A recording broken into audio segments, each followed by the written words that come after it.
Welcome to PM7 వార్తలు. ప్రముఖ చలనచిత్ర దర్శకుడు, నిర్మాత, రచయిత పద్మభూషణ్ శ్యామ్ బెనగల్ మరణం పట్ల ముఖ్యమంత్రి రేవంత్ రెడ్డి సంతాపం తెలియజేశారు.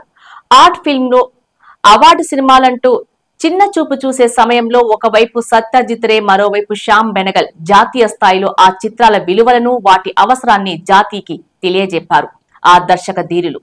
ఆ తరువాత కేరళకు చెందిన ప్రముఖ దర్శకుడు ఆదుర్ గోపాలకృష్ణన్ ఆర్ట్ ఫిల్మ్ల నిర్మాణంలో తన వంతు కొన్ని చిత్రాలను రూపొందించారు. ఇలా ఈ ముగ్గురు ప్రపంచ స్థాయిలో భారతీయ చలనచిత్ర పరిశ్రమ గొప్పతనాన్ని నిరూపించిన సమర్థులు. వారు జాతి చైతన్యాన్ని అభిలషించారు. ఇక జాతీయ చలనచిత్ర రంగంలో కొత్త ఒరవడిని సృష్టించిన శ్యామ్ బెనగల్ మృతి సినీ ప్రపంచానికి తీరని లోటు అని తెలంగాణ ముఖ్యమంత్రి రేవంత్ రెడ్డి ఒక సందేశంలో పేర్కొన్నారు.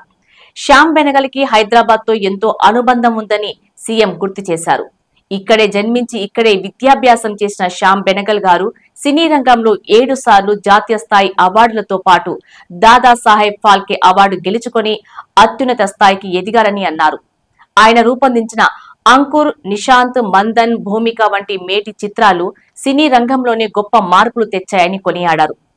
శ్యామ్ బెనగల్ వారి ఆత్మకు శాంతి చేకూరాలని ఆ భగవంతుడిని ప్రార్థించారు. వారి కుటుంబానికి ప్రగాఢ సానుభూతిని తెలియజేశారు ముఖ్యమంత్రి రేవంత్ రెడ్డి.